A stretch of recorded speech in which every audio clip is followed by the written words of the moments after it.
So, what is up with our Dragon Blood Sack Mead?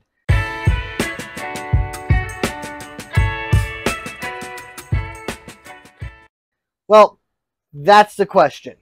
And, well, the answer is, I don't know. It's definitely cleared out a little bit. It's been sitting on oak for about 2 weeks now-ish. And, it definitely showed signs of re-fermentation. I know we added a half a pound of honey. And let's backtrack just 2 seconds. We started this brew on 12/20/2022 at a 1.135 specific gravity, which is a really high gravity for a mead. We then let it go until it was done fermenting, and it ended at a 1.000 on 1/3/2023. We then added honey to bring it back up to a 1.020. Lots of math there. What I'm curious about today is how much of that honey did it ferment, and what are we going to do today?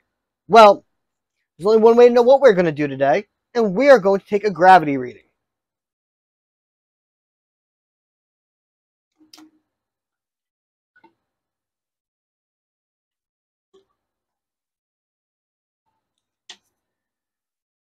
Oh wow, the smell of that oak is really good. And it is sitting at a 1.010. So it burned a little bit of the honey, cleared out nicely, and it definitely smells like that French oak. I kind of want to take a little taster and just see.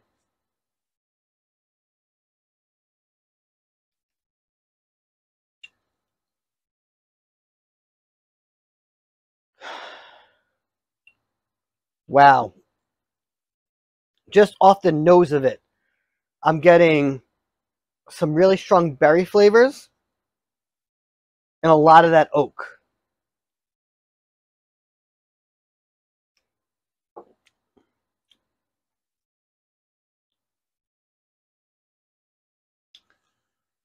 It's good. It's you can taste the alcohol, and you should. This is a sack mead. I'm gonna put the ABV of it currently right here, but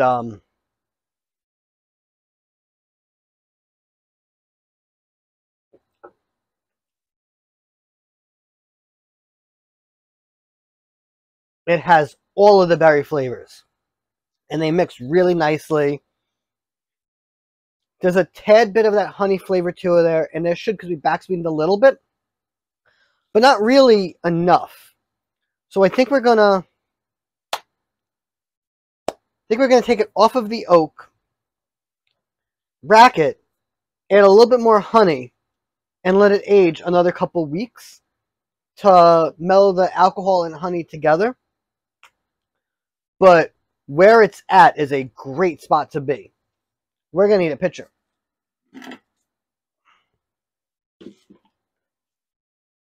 We're going to carefully pour this down the side.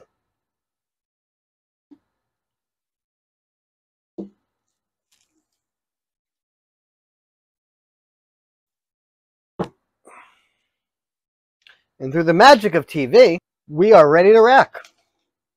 So there is a nice line of sediment at the bottom here. So I'm going to keep the cap on my auto siphon while I do this.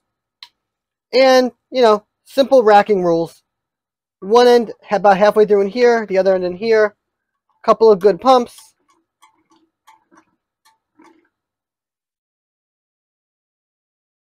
Slowly put it on the bottom and let it go. All right, and as always, we're going to just tilt this a little bit, try to get the rest of the fluid out. Let it fight you a little bit. It's fine. You're going to win that fight. You just don't want to wear it, is kind of the line. Let's just get this out of the way. Turn on your scale. Now, I added half a pound last time, and it consumed about half of that. So I'm going to add another half a pound this time because I think it might benefit from a little extra sweetness. I don't normally go for sweeter brews. There's a lot of alcohol in here, and It's a grand mead. It's a sack mead. The point is to have a lot of honey in here. Let's tear it out. And just half a pound.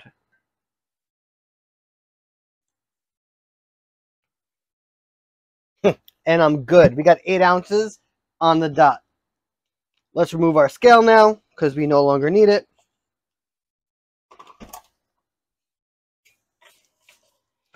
And now we have to mix the honey in. Now, here's the thing.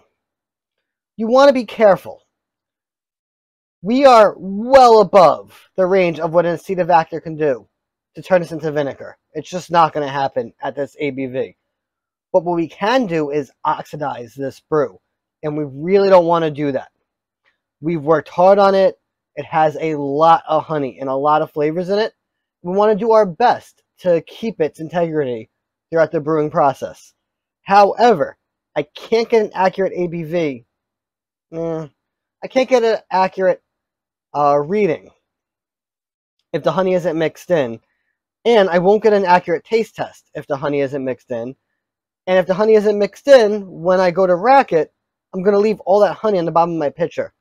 So you have to kind of ask yourself, what is the risk versus what is the reward? And the reward is an amazing beverage.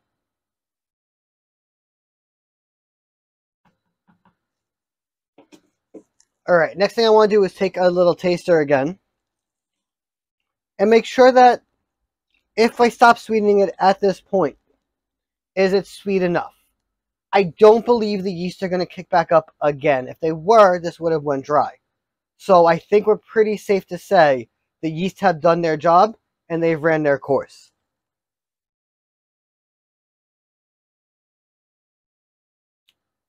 Wow.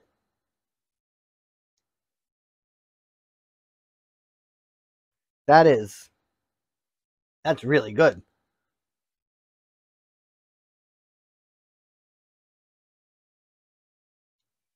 Outside of the super cloudiness of this brew, if somebody served this to me right now, I wouldn't be disappointed. It's really good. It's also really strong.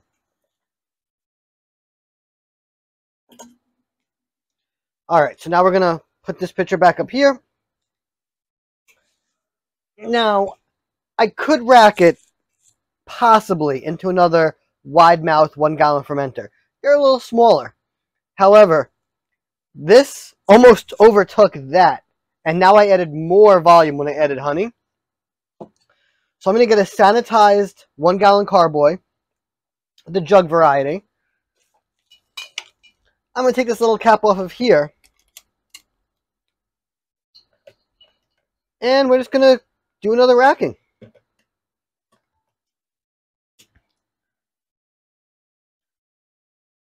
Alright, so now we have our primary fermentation done. Secondary fermentation done. Oaking done. Next thing we're going to do is really just let this sit for a week or two and clear out a little bit. And it's been a while. So we started this on 12/20, that's 2022. On 1/3, it was down to a 1.000. We brought it back up to a 1.020 by adding more honey. And then on 1/16, we added another 10 ounces of honey to taste. This is a sack mead if I've ever heard of one. It is 19% ABV and should be still semi-sweet with a little bit of richness from being oaked. Incredible. I cannot wait to try this. I'm actually kind of sad that we are doing this video today because this has really been a baby of mine over the last month and a half. And I love this project. But without further ado, let's get everything ready to rack.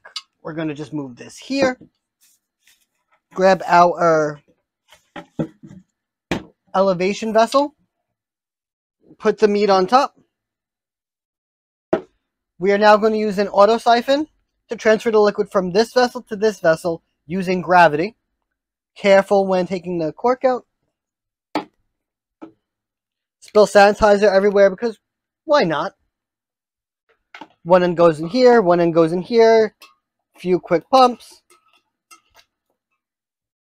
and we're good to go. And we're back. So, here's the thing.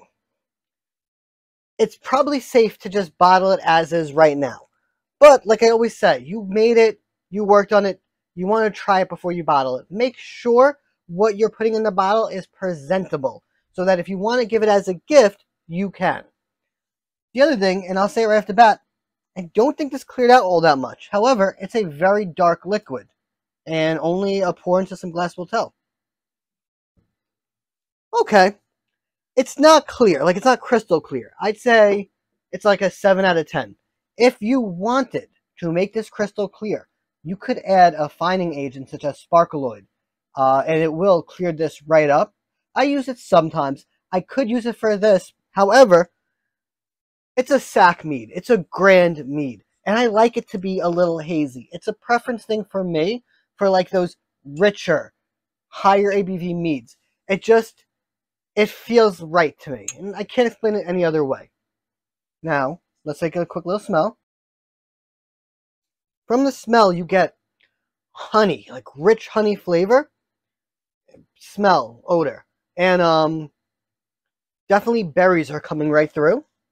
Now, this is a dragon's blood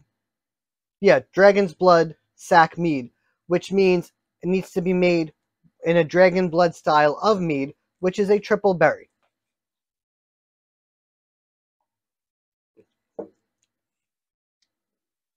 That's nice. So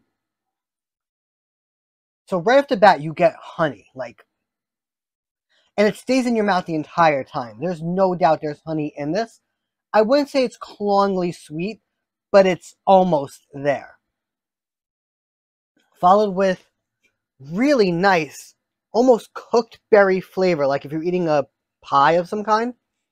This would be a dessert mead for sure. I don't taste it. I don't get a whole lot of alcohol. Like, I'm not getting an alcoholic burn from it. Now, that could be a day of shooting mead videos and tasting each one along the way. And maybe my palate is now acclimated to alcohol. But you would expect at 19% ABV that it would be a little higher. And this is definitely oaked. I don't remember if I oaked it, and I didn't put it on my notes, but I believe we did put French oak in this. And it's shining. This is a spectacular mead. And if you want to clear it, it would make it just that much better. But I think it's good as is. Really good. All right, let's bottle. Now, I'm not going to show you me bottling this, but I will link a video to how to bottle if that's what you want to know how to do next. Also, any questions on it, please leave them in the comments. I'll be more than happy to answer. But for today's purposes, I'm just going to... Yeah, so now we're bottled. I did use one swing top. I used my normal wine bottles. And then there was about this much left over, which I'm not upset about. Now, this is good. Like, this is really good. Fruit notes, honey forward, strong ABV. I think this is what people think of when they think of mead. And you know what? This is a celebratory mead. And it should be. It is good. It's sweet. It's tasty. It has all the things. Nice balance. Good acidity. A nice amount of tannins. And you know what? As much as I don't want to, I'm probably going to let one of these age for at least a year before I drink it, because the improvement that would give this is amazing. Like, sack meads are not an easy mead to make, and they require a lot of babysitting and time and attention. And even when you try to go higher, honestly, the yeast can only go so high. So, I mean, it is where it is. But I'd say this was a very big success. I'm super happy with it. And I really challenge you to make your own sack mead. You know what? I think the Dragon's Blood recipe with the triple berries worked perfectly. because we have almost a pie-like flavor to this. That is delightful.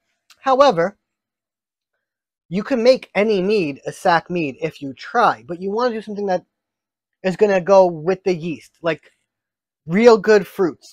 You don't want to spice it while it's fermenting if you're trying to get to 18-19%, because you might damage the yeast or hurt the yeast, if that makes sense. But you know what?